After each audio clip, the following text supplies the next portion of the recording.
Dear students, we discussed about the traditional notion of the security as well as the non-traditional notion of the security. In the traditional notion of security, internal as well as the external threats, and in the non-traditional security, we discussed about the human rights as well as we discussed about the global security. Today we will now once again go to see about the new sources of the threat. What are the new sources of the threat at the global level? As we know, this non-traditional security or the non-traditional notions of the security deals with the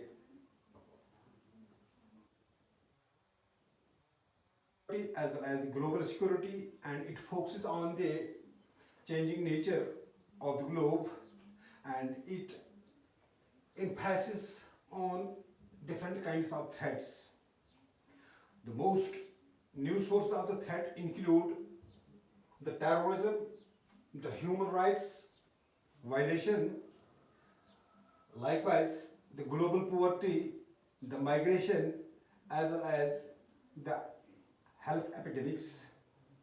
Let's deliberate on these topics one by one. First of all, we have this terrorism.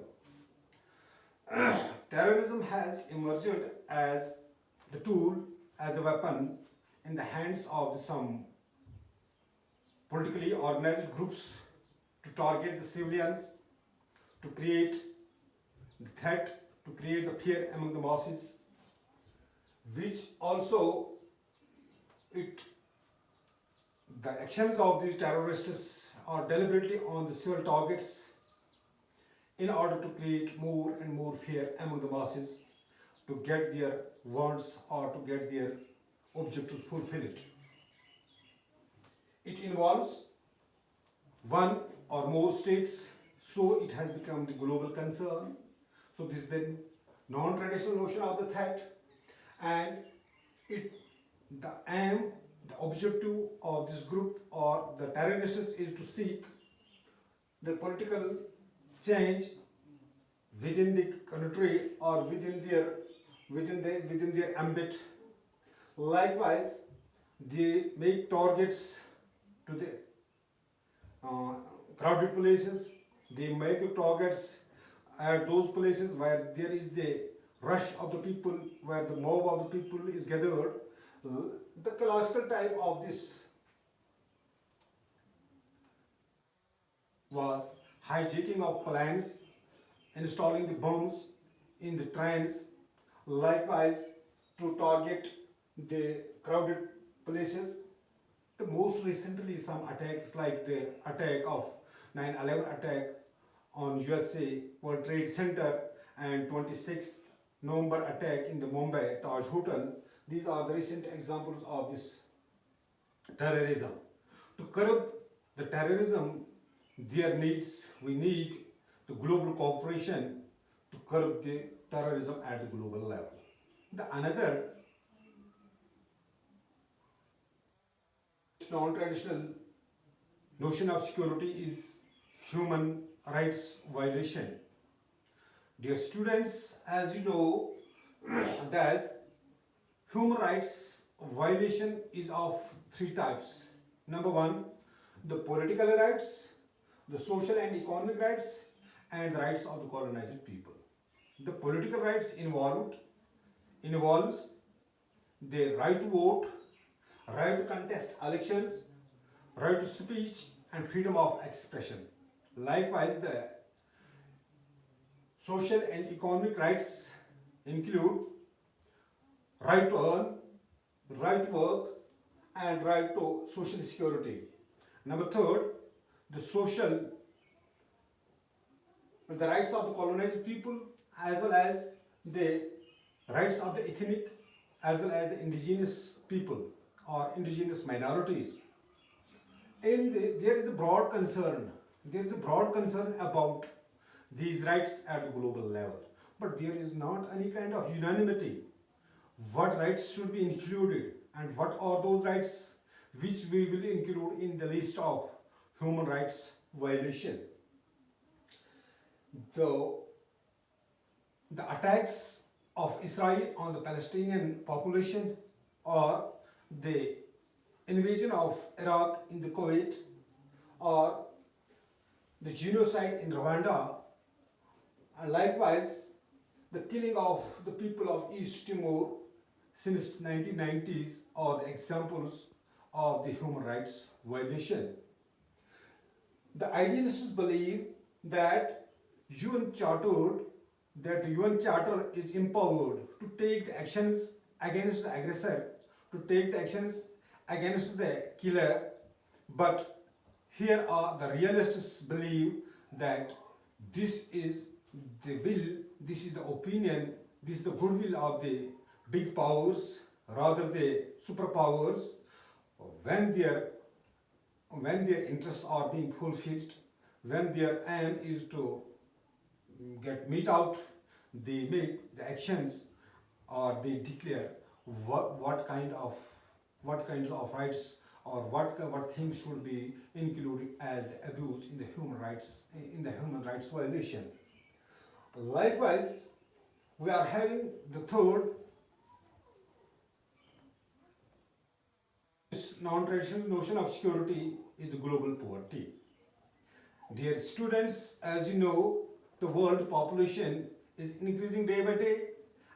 At the present, we are having 7.30 billion people are the inhabitants of the globe, and it is believed that this population will reach up to 1,000 billion in the coming 25 years. The world's half of the population are living in the 6 countries of the world. That's China, that's India, that's Pakistan, that's Bangladesh, that's Nigeria, and that's Indonesia. These 6 countries are the inhabitants are giving the habitat to the world's half of the population. But the population growth in these countries is getting increased day by day. However, another group of people, the people who are developing nations, they are becoming more prosperous due to those nations which are developed nations. They include high growth rates, high per capita income, and their high level of literacy and low level of population has made these countries as the prosperous countries.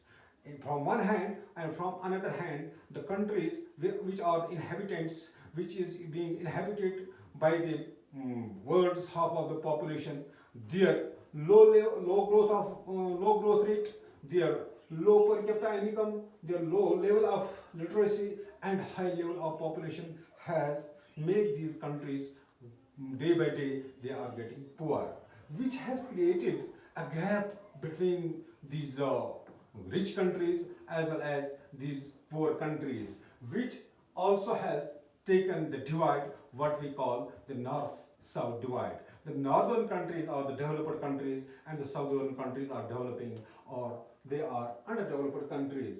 A few southern states, the northern states are those states which are working on the special targets to minimize their population and to enhance their growth rate, to increase their per capita income. But these most populous countries, they are technologically backward and they could not minimize their population. A few southern countries although has made attempts to make their population, to regulate their population, to increase their growth rate, or to increase their per capita income, but most of these countries failed. They could not achieve the target. And the sub-Saharan poorest nations,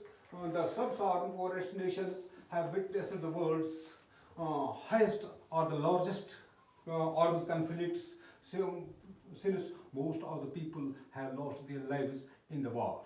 The fourth aspect of this non-traditional security is the migration. Dear students, you know that poverty in developing southern nations has caused the force of large scale migration from one country to another country.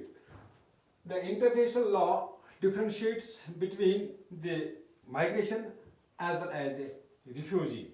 A migrant is one who leaves his country for the better livelihood and to seek his residence in another country where he gets the luxurious life, where he gets all his wants, where he gets all his needs fulfilled. Those are known as the migrants, and the refugees are those people who get asylum, political asylum in other countries due to the threat of war, due to the threat of natural calamity, or due to the threat of any other terrorism, etc. And there is the international law which allows, which permits the acceptance of these refugees, but there is no law for the migrants.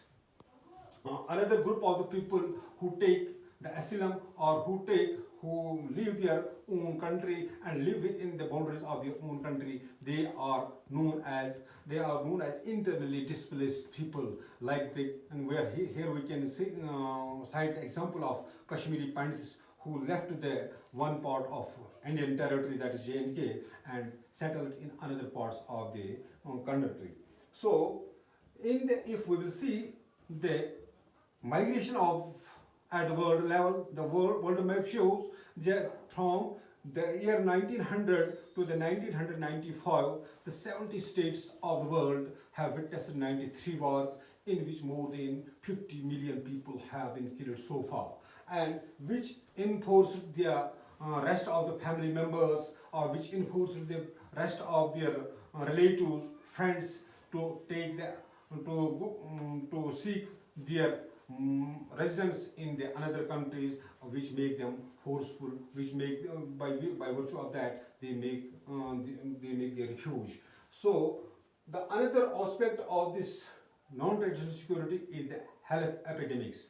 Health epidemics is also a big cause for the non-traditional notion of security.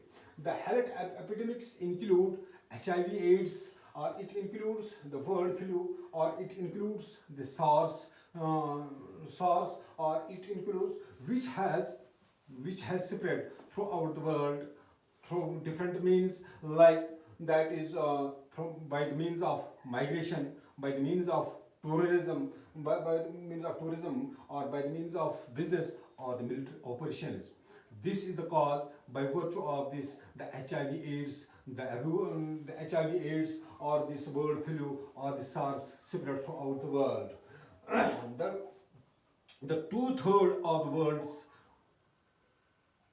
affected people by this HIV/AIDS belong to the African countries, and 1/2 of this 10 crore people is believed to be from the Asian group of the people. The developed northern countries although has made several kinds of therapies, or although has made several kinds of these medicines to control the HIV/AIDS, but this HIV/AIDS therapies and these medicines are not available to the people of Africa as well as the people of Asia, and the people who are living the miserable life, who cannot afford to buy such kind of medicines or to go for such kind of therapies, and could not control. The old forms of these diseases, like we have seen, or the tuberculosis, or the Ebola, or the malaria, tuberculosis, or some kind of what we call, or the what we call this deficiency syndromes, and the collective have matured to the drugs, but some kind of new diseases, like we are having the Ebola virus, we are having the Hanta virus, or we are having the hepatitis C, which need the world or the global cooperation, what we call the cooperative security. We have seen the economic losses has caused to the world due to the spread of these diseases, as Britain has banned the imports of meat as due to the occurrence of the animal diseases among the animals, and the poultry farms, the animal and the fisheries Britain banned the imports from outside the countries or from the Asian countries, which has caused the great economic loss to the economies of those countries which are believing their economy on the basis of their import and export. So this is what we see in the non-traditional notion of the security. Tomorrow, inshallah, we shall discuss the cooperative security at the global level, as well as we will see the Indian state on the global, on the traditional security. Thank you. Have a nice day.